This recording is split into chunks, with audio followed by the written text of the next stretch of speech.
Hello, hello. Hey everyone, happy Wednesday. Happy Wednesday. Thanks for joining us. Yes, the Investor Mel and Dave Show. That's right, that's what it's called.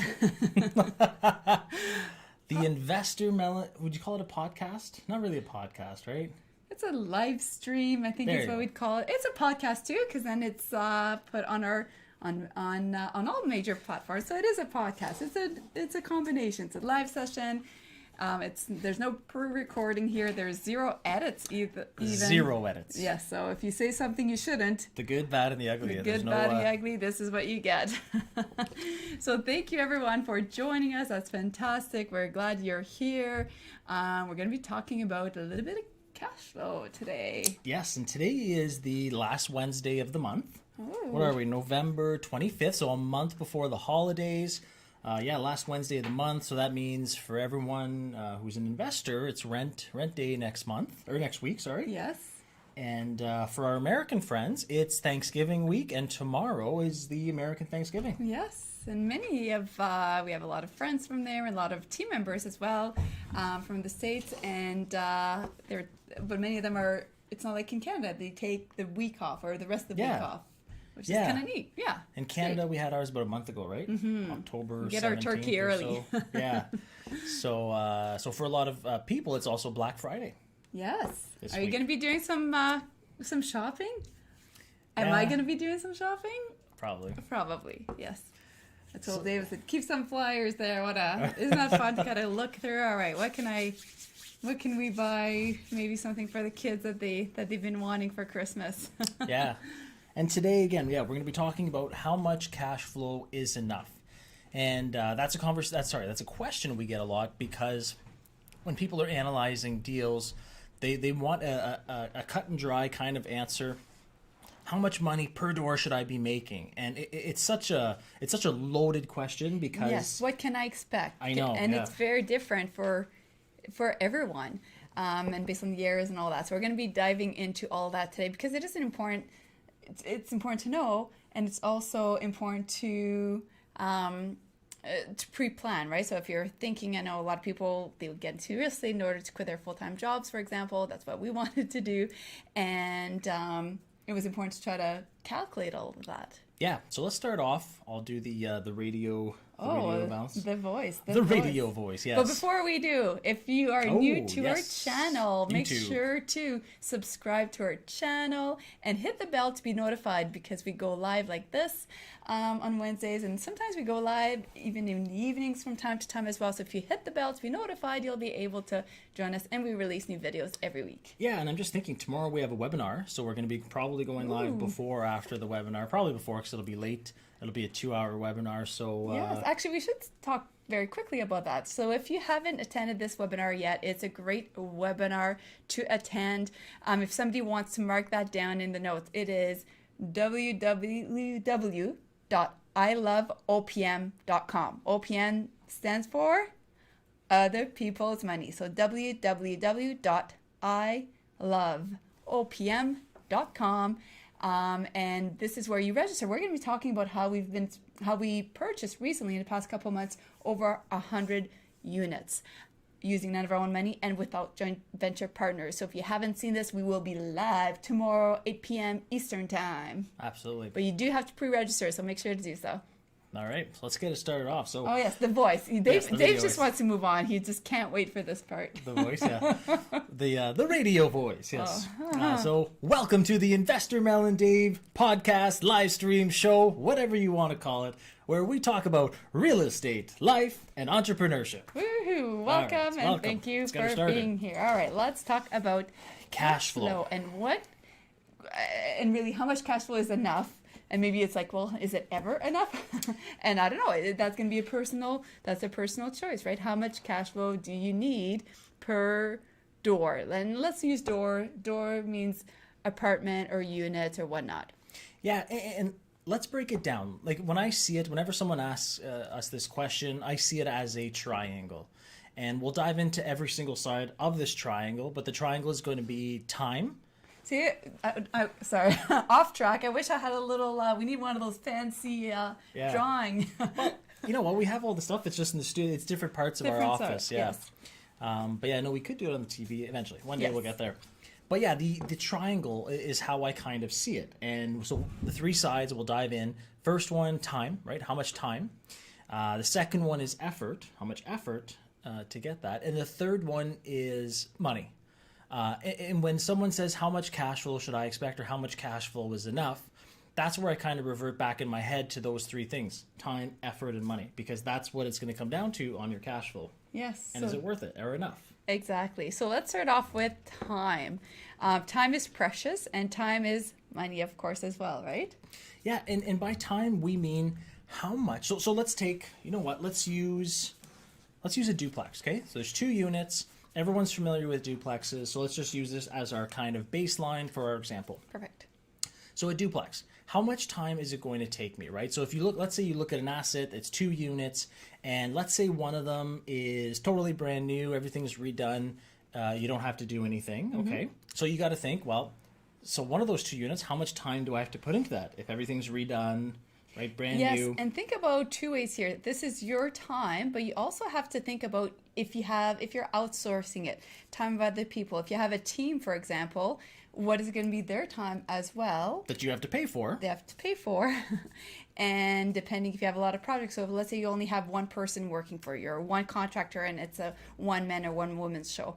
So how much time are they going to have to put in that property? And if you have more than one property, that means maybe behind, the other to-dos list won't get done. Exactly. So it's bigger picture. And then let's say the unit beside it is completely down to the studs. You need new plumbing, electrical, insulation, drywall, appliances, cupboards, all that stuff, a new kitchen, new vanity, painting, light fixtures. So that's a lot of time to do all that stuff. And I like that Mel said that if you're a handy person or if you want to do it yourself, yes, that's going to be a lot of time given into that project. And let's say you're working a 9 to 5 right now, and this is your side hustle. How long are you going to have to side hustle that nights and weekends to get that done? So when you're looking at that duplex or whatever property, that is something that you're going to have to keep in mind, because we see a lot of people that say, I'm going to do it myself. And that's awesome. That's great. But if you're often when you start off, you often have to, right? Yes. I mean, just there's not as much cash flow coming in. You're brand new at this. I mean, we've put in our time as well. We've done the cleaning and the dump runs and all that kind of stuff as well, and the painting. Yeah, no, absolutely, we have. So when you're looking at the time aspect of it, keep in mind, if you're doing it yourself, it might take 6 months. It might take 8 months, okay? So you have to keep that into consideration. And then let's say you refinance it or whatever it is at the end of that period, how much money are you going to make? But you need to keep in how much is 8 months of your nights and weekends worth to you, okay? So there's that aspect of the time as well. And the other thing is, when you're thinking of time, yes, like Mel said, you hire a contractor. Well, and maybe they do it in a month, but then how much is that going to cost you, right? So these are the factors that you need to think about when you're thinking of time, when you're looking at purchasing an asset in the overall picture of the cash flow. Is it enough when you ask yourself that question? Yeah, so that's one of the pillars, and we'll kind of cover all 3 of them and kind of then put them all together, because it really is a overall picture. So Absolutely. Let's go in a second piece of the triangle. If only you had your board. If only I had my board. So Black Friday. There you go. Like one of those boards you can write on Yeah. with your finger. The second one is effort, right? How much effort? And yes, people will say, well, Dave, isn't that kind of like time? Yes, you can kind of, all of them are combined like Mel said, but effort. Let's say you buy a building, and again, let's revert back to this duplex that we're talking about as our baseline. How much effort are you going to put into it? Well, if you're self-managing, and let's say you have a tenant that isn't the best tenant, it's going to be a headache with them. You're going to have to go for non-payment of rents. You're going to have issues because the neighbors are calling the police or bylaw. That's going to be, like I said, a headache. And it's going to take, if you're self-managing, Yes. It's going to be a lot of effort. Yes, and side story here, because we love always sharing stories. We had purchased a property. Yes. And it was in one of the apartments. It was room by room, essentially. And that apartment, so it was 3 bedrooms, more or less, rented room by room in that apartment or in that unit. In this example, they shared, those 3 tenants shared one kitchen and one bathroom. Okay, Yes. just so everyone understands. So we had quite a few doors at that time. Those 3 rooms, individual rooms, effort-wise, were costing us more time and effort than all of our other properties put together. So when we purchased them, the tenants were already in there, and I mean, it was our other tenants complaining about these tenants. It was having to call the cops. It was about damage. It was garbage left everywhere. It was really, really time consuming. And then we had to make the choice, and it was a choice about the effort. The effort was just not worth the extra money. So we could actually make more money if we would have kept it as a 3-bedroom. But we actually decided room by room. Sorry, thank you. Room by room. We actually decided to convert those 3 room by rooms into a 2-bedroom apartment, because you need a living room, of course. So the cash flow in this case actually went down, but the effort, the time that we saved was worth it. Yeah, great example, Mel, because that's truly the triangle at its best, right? Yeah. More money, but then it was just not worth we had 80 units, I think, at that time, or 60 units. And like Mel said, the time and effort put into those 3 tenants in those 3 rooms was more than the rest. So right there was a no-brainer. Yeah, I love that example, actually. So the effort, again, when purchasing assets or looking to see, does this asset, does this income property, this duplex that we're talking about make enough money? Well, if you have 2, let's say, quote-unquote, nightmare tenants, you know that your time and effort is going to be through the roof. Yeah. And if you outsource to a property manager, yes, they're going to, might be included in the fees or anything like that, but anything paperwork, they might charge over and above for different things. So just because you're not self-managing doesn't mean that you're not also going to receive an invoice for additional things that the managers. They have to file paperwork and all those things. They might, especially if it does become a headache, too much for them, it might become a conversation they'll have to have with you, because if it's taking up so much of their time. Yeah. Well, think they're going to be going there after hours, so emergency hour calls. Absolutely. So, and make sure, guys, to comment either comment below or ask us questions, because at the end we always do Q&A. Yes. So make sure to stick around for the Q&As and ask us questions as well. Yeah, and we'll get to them at the end after we're done. Now, the third part, when you're determining how is the cash flow on a building, is obviously the money, right? The cash part. The cash flow part. So again, time, effort, and the amount of money that it produces. So it would be naive to just, and I'll give another example, I'll give another story here. It would be naive to just look at, because we have our cash flow analysis matrix where we put all the numbers in and it spits out, here's your cash flow annually and monthly. And it would be naive to just go, oh, it's making X amount of dollars. This is a great building. I want it, right? Yes, everyone kind of gravitates to that, but if you're missing out on how much time is it going to take myself or my team, how much effort is myself or my team going to have to put into it, you can't justify either way, good or bad, on the cash flow that's projected. Yes, and this, again, will be somewhat of a personal decision. It is personal. Based on what is happening in your life.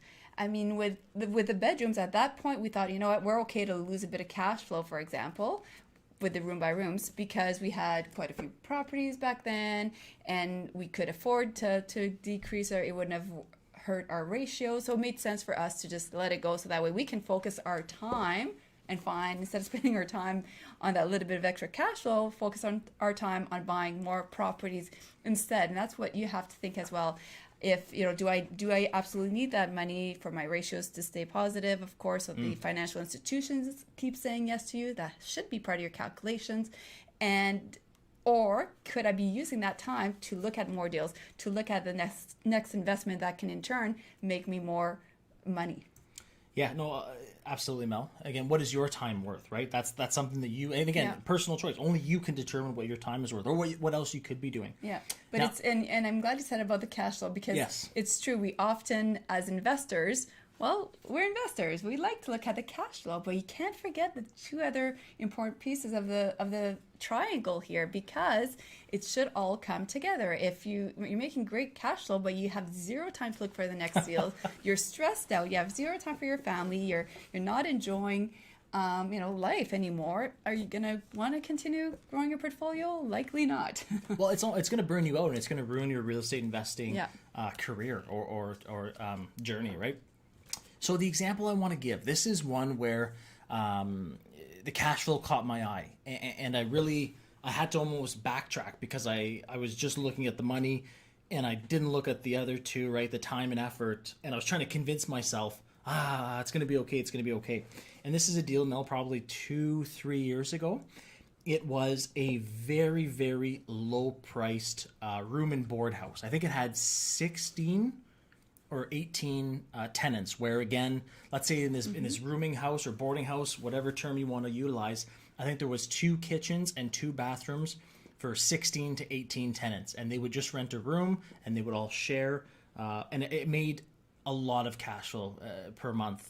And I just fixated on the cash flow. And the more and more I kind of took the emotion out of it, right? Because at first I was like, and I looked at it as a business structure and did the time and effort into that money. I would have, and this was a couple of years ago, so we're a different part of our life. I would have to have either I'll talk about that after. I would have to hire 2 part-time people, 2 part-time employees, they'd have to almost live there or be there 24/7 surveillance, because there was just, between the 16 people, there was just fighting and bickering and stealing. Yeah. And it was the time and effort in that building was massive, but the cash flow was also there. But the time and effort just was not what we were looking for at that time, because if you do the math on 2 part-time people full-time, right, or 1 employee full-time in that building, anyway. But what I'm trying to say here is, if Mel and Dave, like if I was a single guy at 19 years old, and I have, maybe I live there for a year or 2 and I'm making that awesome cash flow and I save up and I self-manage, maybe it's a completely different story. Yeah, and that's why there's a deal out there for everyone based on your own needs, right? If somebody's very handy and they love that stuff. Some people just love doing construction, loves doing maintenance. And it's a passion for them. They enjoy it. And then, okay, well, you know what, maybe if a place needs a lot of renovations, I enjoy doing that kind of stuff, I don't mind, then it's not as bad compared to Dave and I. That's not our expertise. That's not what we really enjoy doing. So it is more of a burn for us than anything else. So it's like, okay, well, we're going to have to outsource it. What's that cost? Because obviously it's a lot more than our own time. Yes. And everything else. So getting back to, is cash flow enough? Now that you understand that there's time, effort, and the money, right, that you would receive, you need to really look at the overall picture, right? Take those 3 things into consideration, and what is going to be your monthly cash flow, and look at that and say, what is my time worth? Is this enough to justify giving my time and effort in this project? Or is it enough cash flow? Let's say if you're using your own money to tie your money into that deal for, let's say 2, 3, 5 years, whatever timeline you're looking at, is it enough money to self-sustain the debt? Let's say if you're utilizing, like Mel and I use, we leverage everything, right? We use other people's money to buy our assets, right? So if a deal is too skinny, meaning there's not enough cash flow, we're probably not going to do it, because it's not giving us, the cash flow is not enough for us to insulate and make sure that we can pay back the other people's money, right? The creative financing. Yeah, absolutely. And I want to chat about, again, it's knowing what the deal is doing today and what it's going to do down the road. So just because a deal is doing, maybe a deal when you buy it is very little cash flow, but then you know that you can lift the asset, maybe it will be enough cash flow down the road. So it's also understanding how much time that's going to take. Yeah, absolutely. Cool. Good. Let's move into the Q&A. Let's move to some Q&A. Don't hesitate. So subscribe, like, comment below, ask questions, and we're going to get to them. And let's do it. All right, Kendra, how do you screen your potential tenants?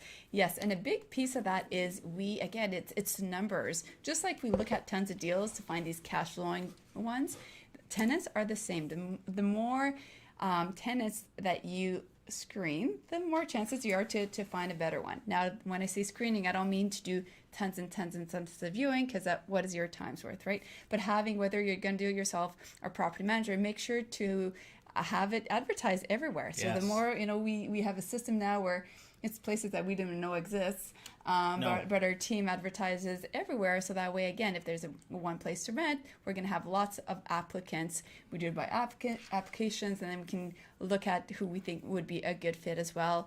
Make sure to do your due diligence. Yes, and Kendra, all I'm going to say is, let's talk for Ontario. We're in Ontario. Different provinces, different states are either landlord friendly or tenant friendly. But honestly, as an investor, your best line of defense is don't skimp on the application process.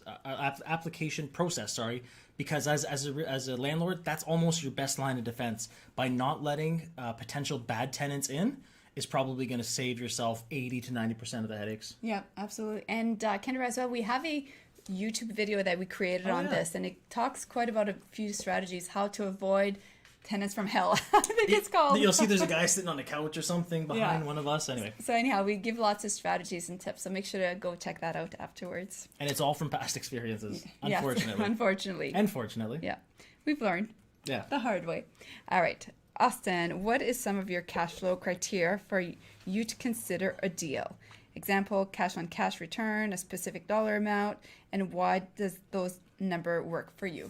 Yes, Austin, I love this question, and cash on cash and return on investment. So, and I don't know, and again, I don't know how much knowledge you have on creative financing, so I'm just going to talk really basic so that it applies to everyone here, Austin. We use other people's money and debt to our advantage. We'll leverage private lenders, private investors for 100% finance deals. Okay, so when I'm looking at a deal, I'm looking for, and wait for it, infinite return on investment. That's what I want. That's my minimum. Yeah, 30% not good enough. Not good enough. 40%. No, not I'm good looking enough. for infinite. Yeah. And okay, so again, you might understand it. Some people might not. So let's go through the cycle here. We use other people's money. We buy the asset, right? We buy it through our cash flow matrix. We make sure that the deal makes sense at 100% financed. And that's the key, is finding deals that make sense at 100% financed. And then we lift the asset, we get the rents up, we renovate, pay everyone back, and keep it. Okay, so now we've used none of our own money. We keep the property. We now have equity in the deal. We now have refinance. Anything over and above paying everyone back, we keep. So we've actually made money and cash flowed every single month. And now here is the most important part of our criteria. I don't want to buy a deal that I can't infinite return cash flow on. I've put no money into the asset or the deal, and the deal continues to give us money, cash flow every month. So zero in, cash flow out. That's where the infinite return on investment comes, and that's a big criteria. If I can't do that on a deal, I'm not going to do it, because I don't want anything other than infinite. Yeah. So that's kind of our criteria. So hopefully that makes sense to everyone. What were some resources you used to learn about OPM that you would recommend? Honestly, a big part of this would have been the mindset for other people money, right? So how did we become comfortable? Because I was very, very skeptical. Dave was a bit more open to it. I was very skeptical about it because we were both worried, but I tend to worry a little bit more. I was very worried about not being able to pay back people, right? And does it even work and all that? So the first thing was understanding that leveraging is a good thing. Leveraging can be very powerful, and we've learned that. I'm doing that training, not brainwashing, but that structure that everyone says. Yeah, from the time you're a kid. a lot of people always say pay off your mortgage, debt is bad, all those kind of things, right? And for us, a resource would have been the Rich Dad Poor Dad book, right? Because again, it kind of at least opened up our minds that yes, that it's okay. And then we spent a lot of time, spent a lot of money learning about all of this, of course. And we've met with investors who lost it all across Canada and talked about, US as well. Yeah, in the US. And it all came down to their exit strategy. Not, people who try to do OPM, the reason they fail is typically because of their exit strategy. They don't have a clear one. So we ensured to do exactly that, right? So we spent a lot of time. That's why we have our cash flow matrix now. So it does it for us. We put in the numbers and we can see right away. And there's no motion. It's business. Numerical. Do I have my exit strategy? Can I pay back my lender? Nope. Move on to the next deal. And that's I might have infinite return here, but if I can't pay them back, I can't do the deal. Well, and that makes us so confident. Like, we borrow millions of dollars of debt. Like, we just purchased $7 million in 2 months, right? And none of our own money. Like, the reason we're so confident and comfortable doing that is because we know exactly how we're going to pay them back with an ABC plan, right? So seller financing is a big one, Austin. That kind of helps a lot. Christopher, which is the best goal for first 2 years as an investor? How much doors can I buy and run alone, realistically? Well, I would say question. Good question. Take the realistic out of that sentence. Think big, think massive, because that's going to help you aim and work harder. Honestly, I would, whatever way you're looking to do, honestly, if you want to fast forward your growth, find a mentor who specializes in what you do and invest in yourself. And people often think, well, that's going to cost money. Yes, but not buying quickly or not as fast is your time, mistakes. Usually one mistake, especially in real estate, that can cost tens of thousands of dollars like that, right? So honestly, I would say think bigger, take action, find a mentor in whatever specific field that you're looking to. If you love OPM like we do, other people's money, reach out to us. But that's going to help expedite your growth because you're turning, Tony Robbins is one of our coaches when it comes to mindset, all that, right? And he says it best, it's turning decades into days and weeks because you're learning from somebody else who's been there and done it, and not to mention the mistakes as well. Yeah, and everyone, just anyone that's logging in right now, we're doing Q&A, so make sure to put comments below. Like and subscribe to our YouTube page. Hit the bell to get notified. And also to answer on Christoph's question. Yeah, and again, put your comments below in questions. What I would say, Christoph, is look at this. You're saying 2 years. Now look at.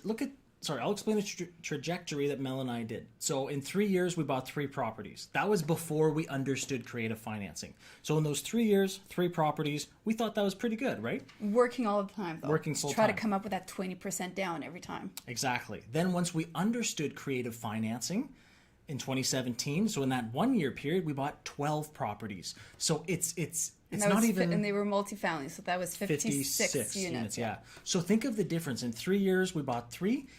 And then using creative financing and other people's money, we bought 12 properties in a year. So that's what I mean. We saved ourselves 11 years, essentially. That how long it would have taken us. Now, imagine the appreciation that you get every year on a building, the mortgage paid down by the tenants, and the cash flow. Imagine if we would have waited, how many tens of thousands we would have missed out on. Absolutely. And I think this is a second question from Christoph. If you were 20 years old with your current experience, what would you do now? And I love this question because I think about it all the time. Do you want to go first? No, go ahead. I was just going to say, Dave used to be, when I met him, he was 25. Correct. But you were so driven, and you knew you were going to be a millionaire by 30, although you're still living paycheck to paycheck, but you just had that mindset. Absolutely. So if I was 20 years old, what would I do? I would definitely get a mentor. We should have spent a lot more money sooner. Mel and I have now spent over like $120,000 on our personal growth and all that. I would get a mentor quicker so that I understood what I don't know, because you don't know what you don't know. So I do that quicker. The other thing too is I would start buying properties and managing them myself so that I could truly experience what it's like and get to know the ins and outs, because there's nothing like doing it yourself. You just start knowing even little things, what tenants say. You know they're going to say them before they say them. You know what the lenders are going to say before they even say them, and you know how to... Just getting that hands-on experience, or even work for a property management company. I would go work for a property management company, because then you know how to handle things, and you learn. And if down the road, their procedures and the way they do things. Why reinvent the wheel? You could do that. Yeah, and I'll kind of send you over to another video here. We did a video as well, and I think you'll have to scroll through our videos, but it's something about how to get rich young. Yeah, how we got rich young, or how to get rich young. So if you look in our videos, you'll be able to watch that one as well. We give you lots of tips as well, things we wish we would have done that we didn't when we first got started. And again, Christoph, and I think it was Austin and Kendra, if any of you guys are interested, and again, no pressure, we're doing it anyway. Tomorrow we have a webinar that's free. I think Raphael put the link, www.iloveopm. Register. It's going to be us. We're going to be in the studio here. We're going to be here. We're going to be live. For 2 hours. There's going to be Q&A at the end. We're going to talk about how we bought 100 units in 2 years. Completely free. Anyway, just throwing it out there. You have to pre-register. Yes, you do. You got to save your spot, so make sure to do that. But yeah, so that's always fun. Yeah. Awesome. So cool. Hopefully now you guys have a better understanding as to how much cash flow you need on a deal. And how it's not just as a cash flow, right? It's always bigger picture, because otherwise you might get stuck if one property is taking all your time and you can no longer grow. It's going to make you bitter too. Yeah. Well, we got to certain points where we're like, we had 18 properties and we were doing it all ourselves. And we were having, there was, at that time, we still had those room by room by room. We're like, this is not fun anymore. I don't know if I want to keep growing my portfolio. So we had to change that quickly. We had to change it so we can keep growing. So thank you so much, everyone, for tuning in. We appreciate you joining us on our YouTube live today. Yes, and if you're listening to us, because we put it all over the place, if you're listening to us on, what's the Apple thing? Well, it's any platform, iTunes. There you go. Yeah, iTunes. Whatever. Can you tell he has a Samsung? But if you're, Team Android. But if you're listening to us anywhere else after, not just today, check us out on our YouTube page, Investor Mel and Dave. It's the same name on Instagram, everywhere. But yeah, if you're listening to this after the actual date, do not hesitate to come see us because we try and give you guys content every single day. Yeah, so have an amazing day and keep taking action.